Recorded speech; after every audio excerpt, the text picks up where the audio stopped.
Okay sir. Sir మరీ ముఖ్యంగా ఇప్పుడు ఏపీలో జరుగుతున్న రాజకీయాలు మనం చూసినట్లయితే 6 గ్యారంటీలంటూ అధికారంలోకి వచ్చిన కూటమి ప్రభుత్వం అనేక వాగ్దానాలు చేయడం మనం చూసాం. అవన్నీ ఫాల్స్ ప్రామిసెస్ అయిపోతున్నాయని కొంతమంది మీలాంటి వాళ్ళు చెబుతూ ఉండడాన్ని కూడా గ్రహిస్తున్నారు కూడా. అయితే ఈ విద్యుత్ ఛార్జీలకు సంబంధించి జగన్ గారి ప్రభుత్వంలో చాలా ఇది జరిగింది. చాలా పెద్ద ఎత్తున ఇంక్రీజ్ అయిపోయింది. మేము పెంచము సరికదా తగ్గిస్తాము అని చెప్పిన కూటమి ప్రభుత్వం ఇప్పుడు మాట మార్చినట్లుగా కూడా మనం చూస్తున్నాం. 3,500 కోట్లకు సంబంధించి ప్రజలపై భారం పడే అవకాశాలు ఉన్నాయి అనేది కూడా వింటూ ఉన్నాం. మీరేం చెప్తారు ఎస్పెషల్లీ విద్యుత్ ఛార్జీలకు సంబంధించి? ఎన్నికల సందర్భంలో చంద్రబాబు నాయుడు గారు చాలా స్పష్టంగా చెప్పారు. ఆయన చెప్పింది ఏమంటే మా ప్రభుత్వం ఎట్టి పరిస్థితుల్లో కూడా కరెంట్ ఛార్జీలు పెంచదు అన్నారు. పెంచదాన్ని చెప్పిన తర్వాత అధికారంకి వచ్చిన సంవత్సర కాలంలో వారు 15,480 కోట్ల రూపాయలు వివిధ దఫాలుగా ప్రజలపైన ట్రూ అప్ ఛార్జీల పేరుతో భారం మోపారు. ఇది 100% వాస్తవం. దీన్ని ఎవరు కాదనలేరు. పైగా మీరు ఇన్ని వేల కోట్ల రూపాయలు ప్రజలపైన భారం మోపారు, గతం కంటే కూడా మీరు ఎక్కువ భారం మోపుతున్నారంటే దానికి ప్రభుత్వం ఇచ్చిన వివరణ ఏమంటే ఇది జగన్మోహన్ రెడ్డి ప్రభుత్వంలో కాల్చిన కరెంటు అప్పుడు కొనుగోలు చేసినానికి ఇప్పుడు ట్రూ అప్ ఛార్జెస్ చేస్తున్నాం అన్నారు. తర్వాత నిన్న మొన్న ఒక కొత్త వార్త వదిలారు. అదేమంటే ట్రూ డౌన్ ఛార్జ్. మేము ట్రూ డౌన్ అంటే మేము వీళ్ళకి ఏదైతే భారం మోపామో భారం మోపిన దాంట్లో తగ్గిస్తున్నామని ఇప్పుడు చెప్తా ఉన్నారు. ఇది కూడా ఒక కొత్త రకమైన మభ్య పెట్టే ప్రకటన తప్ప మరొకటి కానే కాదు. ఎందుకంటే విద్యుత్ వినియోగదారుల పైన దాదాపు 2,750 కోట్ల రూపాయల అదనంగా భారం మోపి అందులో 449 కోట్ల రూపాయల ట్రూ డౌన్ పేరుతో తగ్గించడానికి వాళ్ళు ఎత్తుగడ వేశారు తప్ప ఇది నిజంగా విద్యుత్ వినియోగదారులకు ఉపశమనం కల్పించడానికి చేసిన చర్య కానే కాదు. కాబట్టి మేము స్పష్టంగా చెప్తున్నది ఏమంటే ఎన్నికల్లో ఈ ప్రభుత్వం ఇచ్చిన వాగ్దానాన్ని తుంగలో దొక్కారు. ఖచ్చితంగా ప్రజలు మభ్య పెడతా ఉన్నారు, వినియోగదారులపై భారాలు మోపుతా ఉన్నారు. కాబట్టి రాష్ట్ర వ్యాప్తంగా విద్యుత్ వినియోగదారులందరూ దీనిపైన అసంతృప్తి వ్యక్తం చేస్తా ఉన్నారు. చివరికి కొంతమంది ఇండస్ట్రీస్టులు ప్రత్యేకించి స్పిన్నింగ్ మిల్లు యాజమాన్యాలు తమ మిల్లులు మూసుకునేంత స్థితి వాళ్ళు కల్పించారు. కాబట్టి మేము స్పష్టంగా డిమాండ్ చేస్తా ఉన్నాం, ఏదైతే పెంచిన విద్యుత్ ఛార్జీలు ఉన్నాయో విద్యుత్ ఛార్జీలు తగ్గించాలి. అదేవిధంగా ఆనాడు జగన్మోహన్ రెడ్డి ప్రభుత్వం అధికారంలో ఉన్నప్పుడు స్మార్ట్ మీటర్లు బిగిస్తామంటే వామపక్షాలుగా మేమందరం కూడా వ్యతిరేకించాం. ఇది అదానీ కోసం, అదానికి లాభాలు చేకూర్చి పెట్టడానికి, అదానీ సంస్థలకు వారికి ఉపాధి కల్పించడానికి మీరు చేస్తున్నారు, ఇది కరెక్ట్ కాదని మేము చెప్పాము. మేము ఎంత గట్టిగా చెప్పామో అంతే గట్టిగా ఆనాడు తెలుగుదేశం పార్టీ చెప్పింది. తెలుగుదేశం పార్టీ నాయకుడిగా ఉన్న నారా లోకేష్ గారు తన యువగళం పాదయాత్రలో కూడా చాలా క్లియర్ గా చెప్పాడు. మామూలుగా చెప్పడం కాదు, ఎక్కడైనా స్మార్ట్ మీటర్లు బిగించడానికి వస్తే వాటిని పగలగొట్టమని కూడా చెప్పాడు. ఇవాళ మేము అడుగుతా ఉన్నాం, అయ్యా మీరు అధికారం లేనప్పుడు ప్రతిపక్షంలో ఉన్నప్పుడు మీరు చాలా క్లియర్ గా చెప్పారు పగలగొట్టమని. కానీ వాళ్ళ అధికారంలోకి వచ్చిన తర్వాత మీరేమి మాట మార్చి బిగించమంటామన్నా. కాబట్టి మేము కోరేది ఏమంటే ఇవాళ స్మార్ట్ మీటర్ విషయంలో గతంలో మీరు ఏ స్టాండ్ మీద ఉన్నారు, ఇవాళ ప్రజలకు ఏం చెప్పదలుచుకున్నారు చెప్పమని అడుగుతాం. దీనికి తోడు అదానితో సెకి అగ్రిమెంట్ విషయంలో కూడా ఆ అగ్రిమెంట్ విషయం చాలా క్లియర్ గా ఉంది.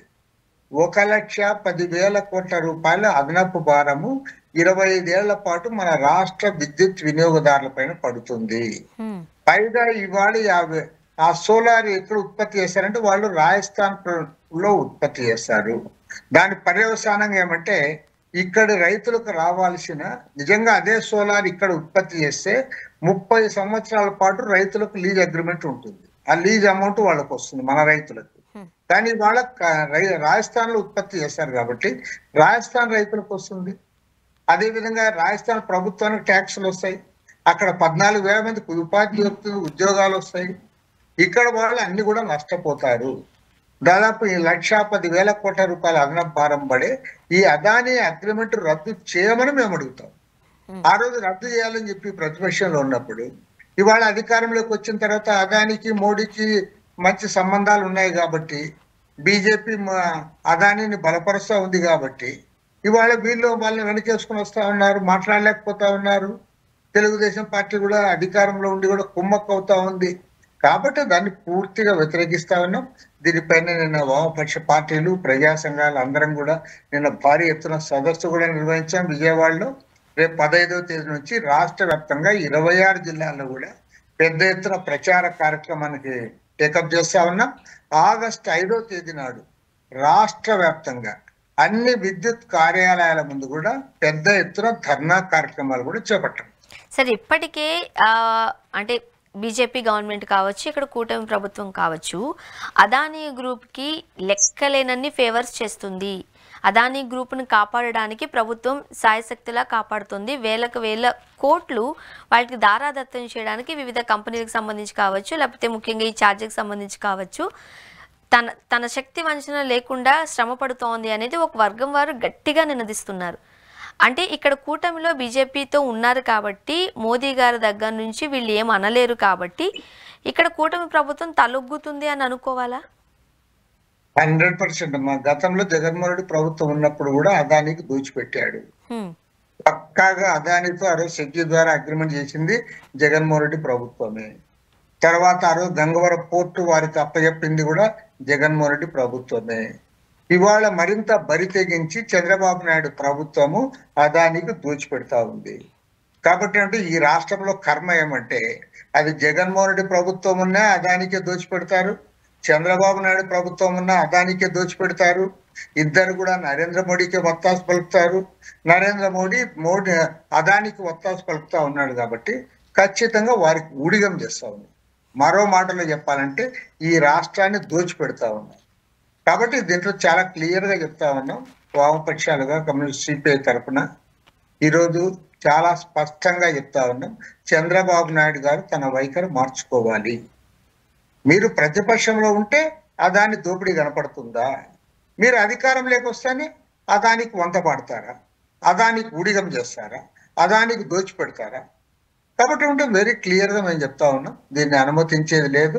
రాబోయే రోజుల్లో మరింత స్పష్టంగా ఉద్యమాన్ని ముందుకు తీసుకుపోతాం, ప్రజానీకాన్ని సమీకరిస్తాం, కలిసి వచ్చే రాజకీయ పార్టీలు ప్రజా సంఘాలను అందరూ కూడా కలుపుకుంటాం, అందరిని కలుపుకొని ఖచ్చితంగా దీనికి అడ్డుకట్ట వేస్తాం.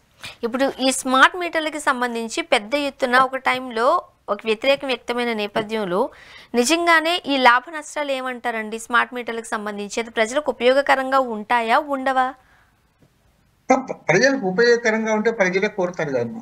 ఇప్పుడు ప్రజలు కూడా అందరూ అవేర్నెస్ ఉన్న వాళ్ళే, అందులో చాలా మంది చదువుకున్న వాళ్ళు, అంతేకాకుండా వ్యాపారాల్లో ఉన్నవాళ్ళు లేదా పారిశ్రామికవేత్తలు, వీళ్ళందరికీ తెలియదా స్మార్ట్ మీటర్ వల్ల వాళ్ళకి ఉపయోగం ఉందంటే వాళ్ళే రిక్వెస్ట్ చేస్తారు గవర్నమెంట్ని, మాకు స్మార్ట్ మీటర్ పెట్టండి, కావాల్సింటే 10 రూపాయలు ఎక్కువైనా పర్వాలేదు అని అంటే. పబ్లిక్ అవేర్నెస్ లేని పబ్లిక్ అయితే వాళ్ళకి గవర్నమెంట్ ఏం చేస్తుందో తెలియదు.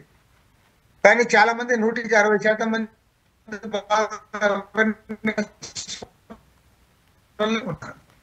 ఇప్పుడు పట్టణ ఉద్యోగస్తులు, తర్వాత ట్రేడర్స్, తర్వాత హోటల్ యజమానులు, ఇతర కన్జ్యూమర్ అసోసియేషన్ వాళ్ళన్నీ కూడా స్టడీ చేస్తారు. నిజంగా స్మార్ట్ మీటర్స్ వల్ల లాభాలు ఉంటే వాళ్ళు ఎందుకు వ్యతిరేకిస్తారు? తెలంగాణలో ఆ రోజు కేసీఆర్ ప్రభుత్వం స్మార్ట్ మీటర్స్ అంగీకరించలే, మేము ఆయన పెట్టుకోము అని చెప్పారు. అదేవిధంగా ఇప్పుడు వెస్ట్ బెంగాల్లో అక్కడున్న ప్రజల్లో తీవ్రమైన వ్యతిరేకత వచ్చిన తర్వాత వెస్ట్ బెంగాల్ ప్రభుత్వం కూడా వెనక్కుపోయింది. స్మార్ట్ మీటర్లు బిగిస్తామని ముందుకు వచ్చిన వాళ్ళు ఇవాళ ఉపసంహరించుకున్నారు. కాబట్టి ఏమంటే ఇవాళ ఆంధ్ర రాష్ట్రంలో అదానికి లొంగిపోయి